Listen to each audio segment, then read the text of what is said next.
Good morning, Father Jeff. Morning has broken, and here we are. We are consecrated. Your hosts, Father Jeff. By holy orders. Jonathan. By baptism. How you doing this morning? There's several things going on already. It's like 9:30, and the phone's been ringing off the hook, and people have been coming through, and it's been kind of... What is that you're drinking out of? A mug. It's a monkey. It's a monkey mug. And it's got two sides. Oh, yeah. He's got his little butt side on that. Oh, isn't that the cutest thing? I painted it myself. It looks like it. Look, it's even got the J for me. Aw. Did you make that? No, I did not make it. It was one of those painting places that you go and you can... They have all of the clay stuff. Yeah. You paint it, and they fire it up. And they fire it for you, and... Yeah. Well, that's just the cutest little thing. I love it. So how you doing? I'm good. I've had a delightful morning. I haven't had to be running around. I mean, since I got here, I don't think you've stopped. And it's not just your normal movement and everything else. There's different... Well, you see, I think tomorrow's the full moon. Tomorrow's the full moon. And anybody who works in an emergency room or a hospital or a nursing home or a parish office realizes that full moons are not just a thing that stories are made of, but that full moons, that for some reason, I mean, this is where we get this is where the word lunatic comes from, because the Latin word for moon is luna. And so the effect that the moon has on people, a lunatic is someone that is affected by the moon. Is there scientific evidence of that? There is, I think so. Okay. I don't know, like, in terms of like studies on when you look at the spikes of emergency room visits and police calls and all of those things, absolutely, you do see that. And that, I mean, historically, these things come out of, obviously this word came from somewhere. I understand, but sometimes people will things into it. I mean, it makes sense back in the day when it was a full moon and we didn't have electricity that you could actually see things at night, so then more things would happen Well, at I night. think that has something to do with it. I don't know if it's so much, because obviously the moon, whether you can see it completely or not, the gravitational pull and the effect on the tides and all of that stuff, I don't know that changes things much, but the amount of light and the amount of darkness, that might have something to do in upsetting the balance in our circadian rhythms and all those sorts of stuff. I'm no astronomer, but I don't really pay attention to the phases of the moon or anything else like that. I always know when it's going to be a full moon, and I try to be not here. So maybe that's why, because you think about it and you're like, oh, it's a full moon, so you're more hyper-aware of things. Nope. You sit there, and all of a sudden one day, I will ask, Diane, is it a full moon? Because this is crazy. In my last parish... And it's a waning gibbous. I don't think you can have... No. It is not a waning gibbous. The moon is waxing right now towards fullness. No, I'm saying when you asked, it turns out it's a waning gibbous. You're not an astronomer, Jonathan. But I did take 2 astronomy classes in college. Because it was the easiest science that you could take? Yep. Yeah. Good for you. I took calculus 2. Because I liked math. I took 1 science class, and I took astronomy. Because it was the easiest? Well, I didn't really want to do chemistry. I don't know. I forget what was available. But I thought it would be interesting, because I really do. I am fascinated by the stars and the sky and the planets. We had to plot coordinates, and we had these things. programs. I mean, this was long ago now. I mean, I'm old, so. They probably have new ways of doing all of this stuff. Oh, I'm sure now. I had to use a sextant, and... Oh, no, we didn't. I'm kidding. I'm not that old. But yeah, full moon, so it's a thing. I'm just telling you. If you notice things are crazy, that's probably why. We're going camping tomorrow. On the full moon. Be careful. Well, it'll be good. The man with the hook arm will come. Oh my gosh. Don't even start. Genevieve, I never thought would want to go camping, and she's like, hey, we should go camping. I think she wants to get out of the house is what really... See, and that's so just it. I was on board. She said it, and I was like, all right, this is another proof that it's the full moon. She's doing crazy things. Look at that. We're proving our point. It is. It's crazy. Mm-hmm. Lunacy. Yeah, other than that, other than the world being, or the day being already kind of ridiculous, and it's not even 9:30. Ridiculous. Right here. There's not a lot going on other than that. I mean, we're kind of looking ahead. There's just... We have First Friday. We do have First Friday coming up, so I think that hopefully we're not going to have like curfew issues here, because if you're not here in the Omaha metro area and you're watching from somewhere else, we've kind of been under curfews, and I haven't looked to see today what the situation is with lifting or extending, so don't expect me to be your source of news for the city of Omaha and its environs. Excellent. Yeah, so we'll see. But I think, First Friday Mass in the evening, 7 o'clock, followed by all-night Eucharistic Adoration. Mm-hmm. Which reminds me, I need to take Genevieve off that list because we're going to be camping. You're going to be camping? Oh, do it. It's hard to, unless she can buy. Where are you going camping? I think Two Rivers. Are you a camper or a glamper? See, this is the problem. So we've gone to, like, in the cabins, and they have the beds for you and all that stuff. Like I talked about the cabooses that you can rent out. Yeah. And so those are still beds. Right. And, I mean, it's not as cool as a house or anything, like, cool as in temperature-wise. Oh, right. Yeah, it's getting kind of warm. But this is the first time we're going to go on a tent. Get out there.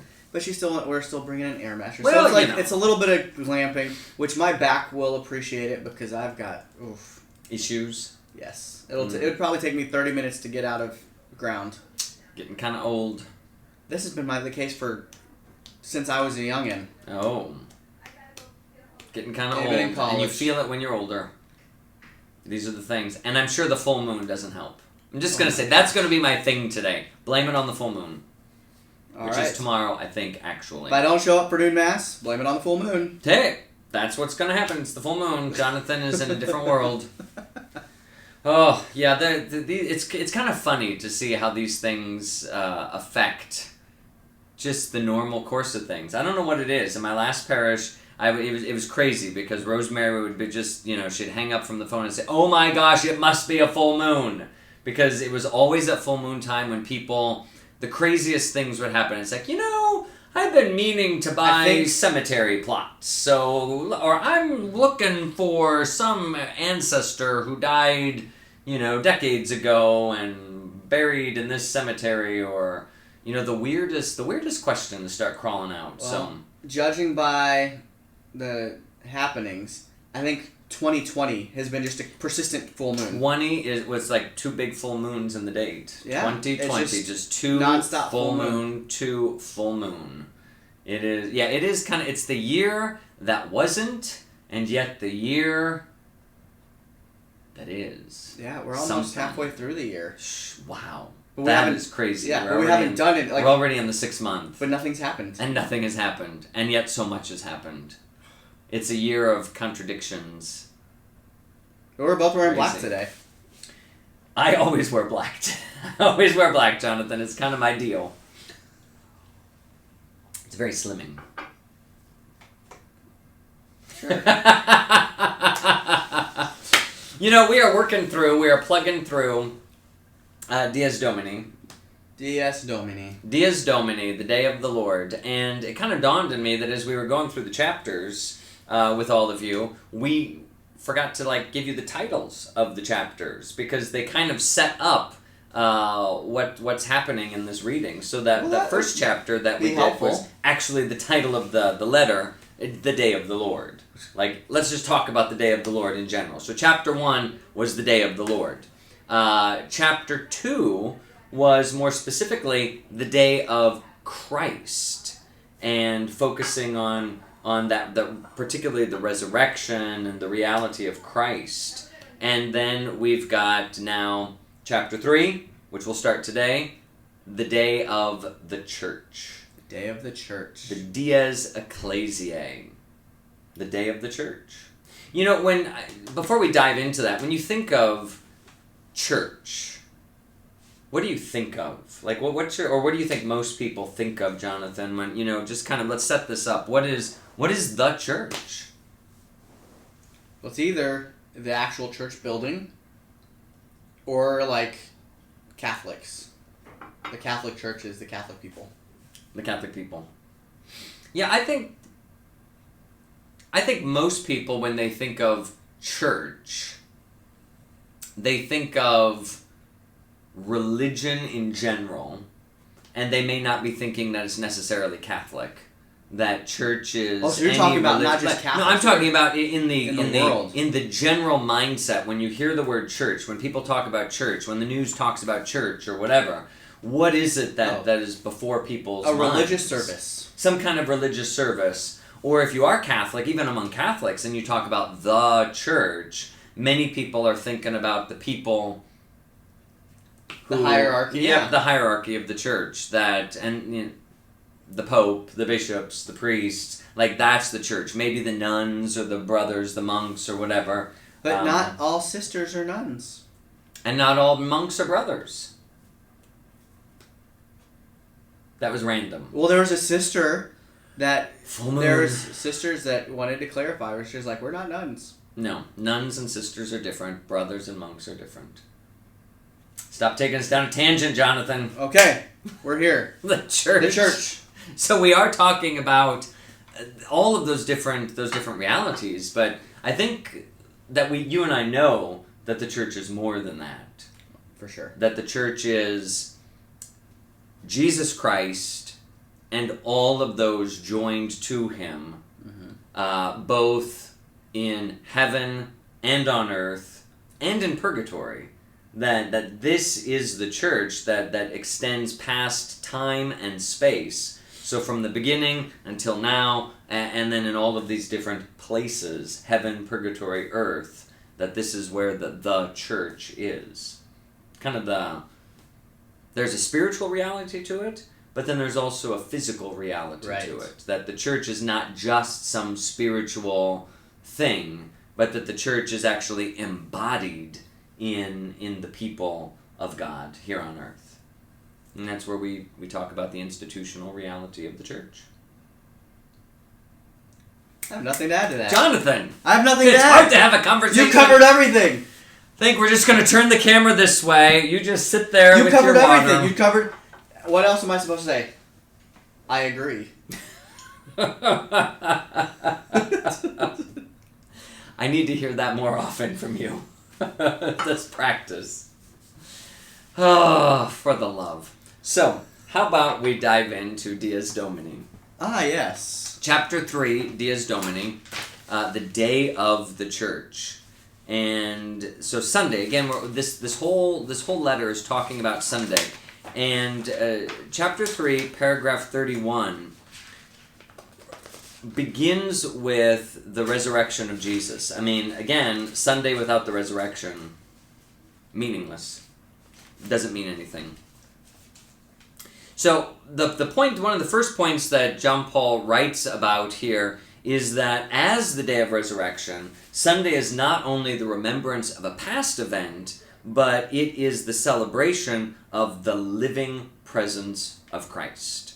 And I think that is super important. Yeah, and it's something that the very first line of it harkens back to the end of the Great Commission, saying, I am with you until the end of the age. And that is the translation they use. So, yes, I am with you until the end of the age. And so, if Jesus says he's going to be with us till the end of the age, and he's no longer with us, then he lied.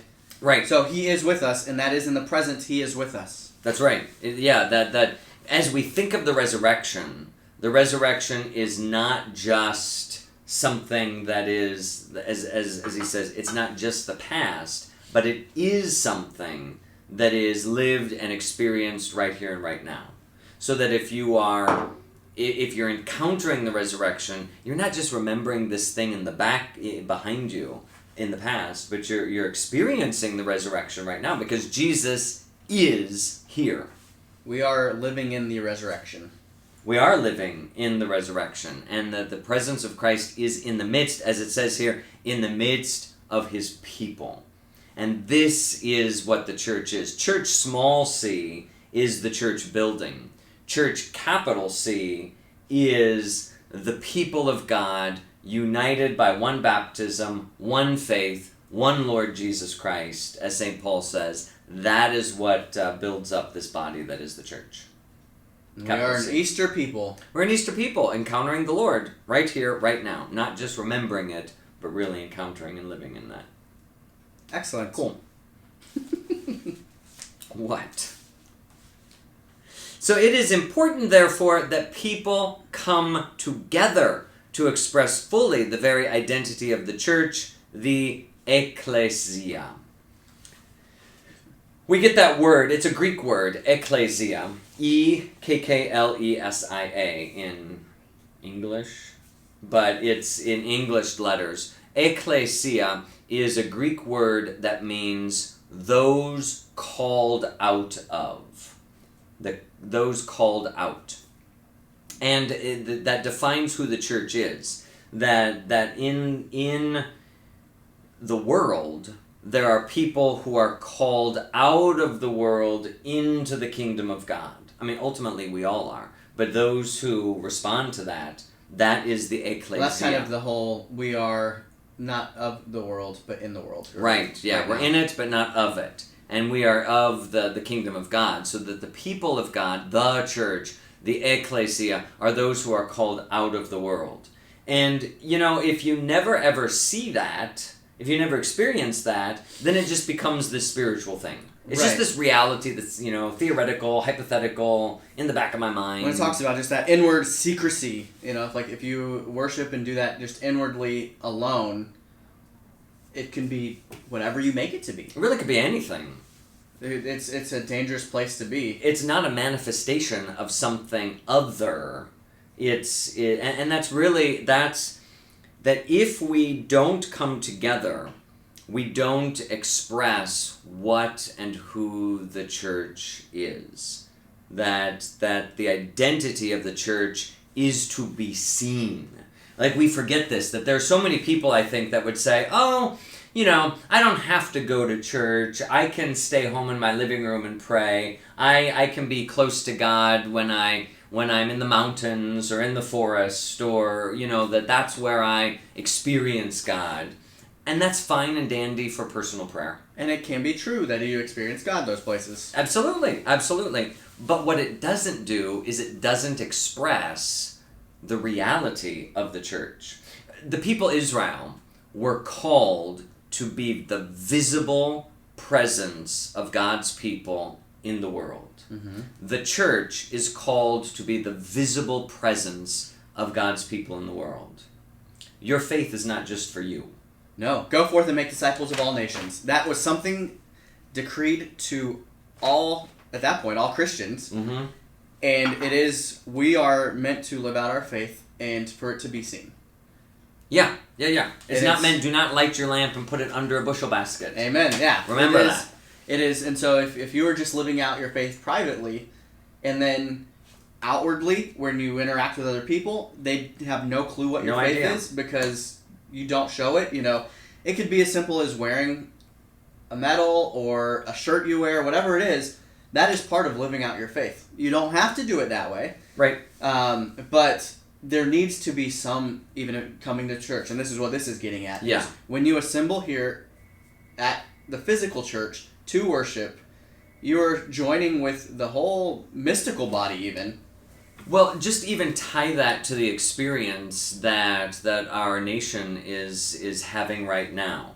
That people, very passionate about an injustice, are getting together in large groups to demonstrate and to stand up for racial harmony and for real and true justice. There is a need, a desire to get together, right, in order to be seen and in order to be heard.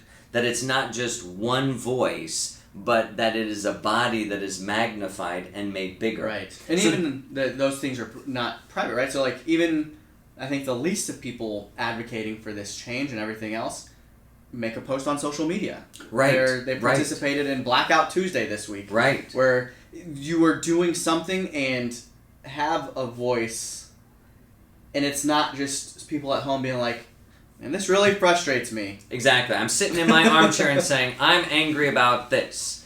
Well, fine, but if you're going to affect a change, or if you're going to create a ripple, then that has to be something that is lived outwardly. In a peaceful manner, for sure. I mean, we do not Yes. want to condone violence upon violence, and certainly like that. But there are peaceful demonstrations, and my mom was telling me of a demonstration in Columbus that I think there were about 1,000 people that gathered there, and she said that they were protesting, or a peaceful demonstration, and the police were on the other side of the parking lot, and then at the conclusion of the demonstration, the police had purchased pizza for the demonstrators, and then they came over and they were all mingling together, and they took a picture together, the protesters and the police, in harmony, that these things, that we stand together, and when we stand together and demonstrate that unity, it is powerful, and it makes something seen and heard. I saw a video yesterday from Lincoln where the cops were doing this demonstration.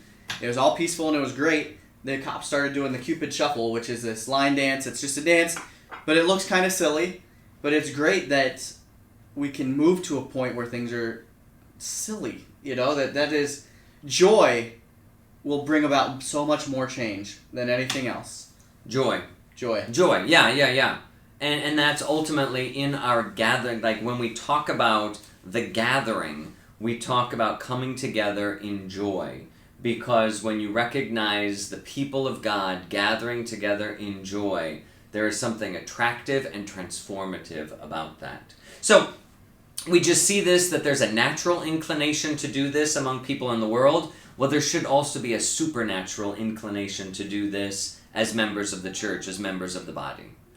Yeah, and I think even parts of the Mass that are supposed to be more joyful, it doesn't get conveyed because of either lack of singing or whatever. But like the Alleluia, we're about to hear Jesus' words. Let's get pumped up and let's get excited about this.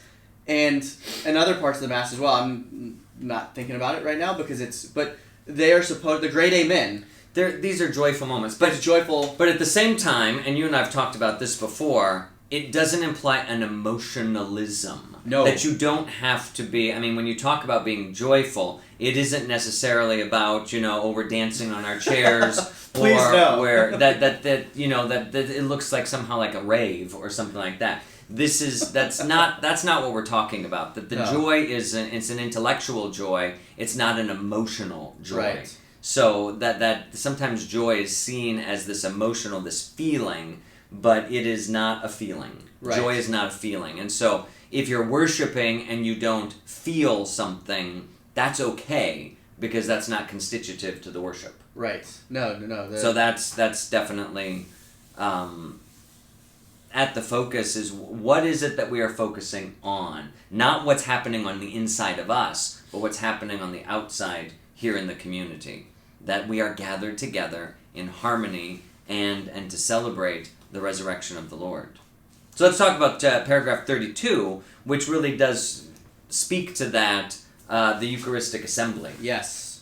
That we get together because that celebration of the Eucharist is what forms and feeds the church. Right.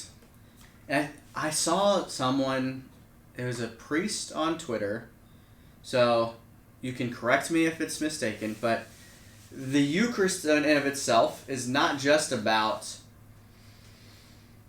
the host, the consecrated host. It is, especially the whole celebration of the Eucharist, it's about the whole passion, death, and resurrection, embodied in all of it. Because if it was just about the host, we could just go and sit in adoration for an hour. But it is more, the Eucharist is, as the source and summit of our faith, it is about coming together in this Mass, this Eucharistic assembly, to come together to worship, and we have the form and everything that we use to do that, but that it is something greater than just the host, which the host, obviously, it's Jesus Christ present, body, blood, soul, and divinity. Right. But then that by itself is great and wonderful and the most amazing thing that this world has. But then you put in the context of the Mass, where we go through everything, and it is just raised to that higher level. It is an expression that communion is, as you said, more than an object or the consecrated host. That communion sits at the heart of the church. That communion is the interunion among not only God and his people, but also then the people themselves that are present there at that celebration, and those that are united with all of those other places and parts of the church throughout the world. That Eucharist is not just a noun, it's also a verb. Mm-hmm. That it's not a thing, but it's an action. It is the act of thanksgiving. It is the act we are getting together to give our praise and thanksgiving to God for what he has done for us. Right. In the death, resurrection of Jesus Christ, his Son. Well, like you mentioned, it forms and feeds the church. Right. Not the individual. Right. The Eucharist is meant, any grace is meant not ever just for you, but for you as a conduit into the rest of the body. Right. That when you receive this grace, you now are meant to extend that outward. Yeah. The way I've seen... It was the way sin was explained, and it's kind of like we're all on this huge bed sheet that's pulled tightly. Okay. And you put a bowling ball in the middle of it, and that's your sin. Okay. And as it pulls you down, it's also affecting the people around you and everybody else. It's like gravity. Yeah, it gets, so everything else gets a little bit tighter. Yeah. And it's the same way with grace. Is if you receive grace, you were lifted, so then it's just from the opposite direction. It's someone pushing up. But then it's lifting everybody else as well. And it's just a great visual because it's hard to describe and understand. Right. You've used, the peeing in the pool. Peeing in the pool. Someone pees in the pool because of their sin. Peeing in the pool. Someone pees in the pool. It affects everybody. It affects everybody. It affects all the water. The whole water now is contaminated. And so that means everybody you interact with is affected by your sin, whether they realize it or not, whether they feel it or not. Same with grace. The holier you become, it will protrude. It will affect everybody else. Absolutely. No vocation. We were. This is something that we think about and pray about in seminary. That your call to priesthood is not just for you. That God calls you to priesthood for your own salvation, but then for the salvation of the people of God. Mm-hmm. Marriage is not just for you. That those called to marriage it's not even just for the couple, but it is for the life that is going to flow from that couple in so many different ways, not just in children, but then in how they build up the community and foster that kind of love and life for one another. And it only makes sense, because nothing Jesus did was just for Jesus himself. No. And it's nothing, as much as I would like everything to be about me, there would be a selfishness if any grace I received was just for me, or if everything that God gave me was just for me. And that's why it's such a shame when talent goes unshared or anything else. Right. Where God has given us all these gifts and everything else, nothing we have is meant to be just for ourselves. To be kept. The very act of the Last Supper, I think, demonstrated that, because once the Lord had fed his disciples with the first Eucharist, with the body and blood that he was to give on the cross, he then taught them how to love. Get down on your hands and knees and wash one another's feet. That this is the kind of service that you need to employ. That once you're fed with the Eucharist, you need to spend it. You eat to be nourished in order to do something. So in many ways, that's why the Roman Catholic Mass is so short. I know some people might be like, oh my God, that's short, It is short. And our liturgy compared to other Catholic Masses that are Eastern, particularly the Eastern Catholic churches, the Roman Catholic Mass is very to the point, and it is meant to basically come here, encounter Jesus, and be sent on mission. That's where the word Mass comes from. Mass comes from the word be sent. So it's our very gathering is a word that means get out of here. Yeah, I've seen some parishes that have a sign as you exit that says, now entering the mission field. And it's really cool to see that as like, that is actually what we're doing. We're being fed here so that we can go out. Yeah, now you have the strength to go do what you need to do in the world. And that's why, in a sense, the church has to gather together in order to get our marching orders, in order to be fed. And then, again, I related this to a family the other day when we were talking about priesthood, and it's like Mother Church, like a good mom, gathers her family around the table and says, we're going to have a meal together, whether you like it or not, and you're going to sit down here and talk to one another, and you're going to have this moment. And then Dad, like a good dad, says, now get out of my house, go away, go make something of your life, and come back and show me what you did. And so there is this balance, at the end, that is what we do. Get out of here. Mom calls you to the table, and I want to push you out of the nest. And that's our job. That's the vocation. The day of the church. So that kind of sets us up for tomorrow, when we begin diving more deeply into the reality of the church and what does that mean and how do we participate into that. This is a long chapter. The mystery of the church, yeah. Yeah. It just keeps going. There's a lot to talk about. This will take us well into next. We will talk about mission. We will talk about... It's in here. Yeah. Oh my goodness. I know Kathy questions that the Mass is short. Apparently she hasn't been to an Eastern Catholic liturgy that goes 2.5 hours. That anything under an hour, that is very short when it comes to There's a ritual. lot more happening. Yeah, there's more than just what we sometimes experience. And, I think that we would never, when you go to a movie, you don't, we don't have any problem sitting and watching a movie for an hour and a half, 2 hours, 2.5 hours Now these anymore. movies are getting 3 hours. We don't say, oh my gosh, that was so long. Sometimes we do. But when we're made to be in church for 60 minutes, sometimes we say, oh my gosh, that's so long. It's only long if we're not invested. Right. I mean, I really do think that the Mass becomes long when we become observers as opposed to participants. Yes. Someone had the question the other day during confirmation because, during baptisms, during confirmations, we do not invite the people to be seated. Even at ordinations, if you go to ordination, that when the ordination is happening, the people are not seated. So, I don't say, okay, now everyone please be seated while I do the baptisms. That immediately puts you into a spectator situation. Mm-hmm. That when you sit down, it means I'm not doing anything anymore, I'm just watching.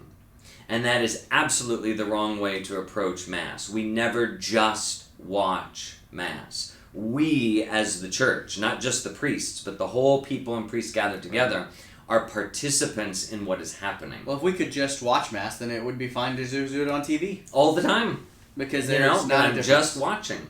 But we are called to participate in it and to share in the praying of those prayers and to offer our support so that when the sacrament is being conferred by the minister, when the bishop is confirming that young person, that I, standing in the first pew, am united to that moment and I am praying into that as well. That we constantly give ourselves and just... That's where... We've talked about it before, but just going over what is actually happening during the Mass as we go through it, I think that could be... We could spend a week doing that, is just breaking apart the Mass and saying, what is actually going on here? How can I participate? Because sometimes it's just like, oh, Sometimes it feels very spectator. I'm standing, I'm kneeling, I'm sitting. Yeah. He's saying some stuff, but who knows what it is. Exactly. Blessed be God forever, but this time I didn't say blessed be God forever. Yeah. Yeah. All right, so that's where we're going. We will see you tomorrow as the moon gets brighter and fuller. Dun, dun, dun. Stay sane. And we only have 20 more paragraphs of this chapter, so it's going to be good. We'll get but there. this is good. This is the heart of the faith. So tonight, confessions, 5:30 to 6:30 here at St. Charles, and sign up on our homepage for adoration. Do you have that up there on the homepage? It's not on the homepage, we but should put that on there. It'll be on the homepage in If you're going to 10 minutes. If you want to sign up for adoration for Friday to Saturday, First Friday for Saturday. in 5 minutes. All right, ciao ciao. Have a great day, everyone. That's a type of dog.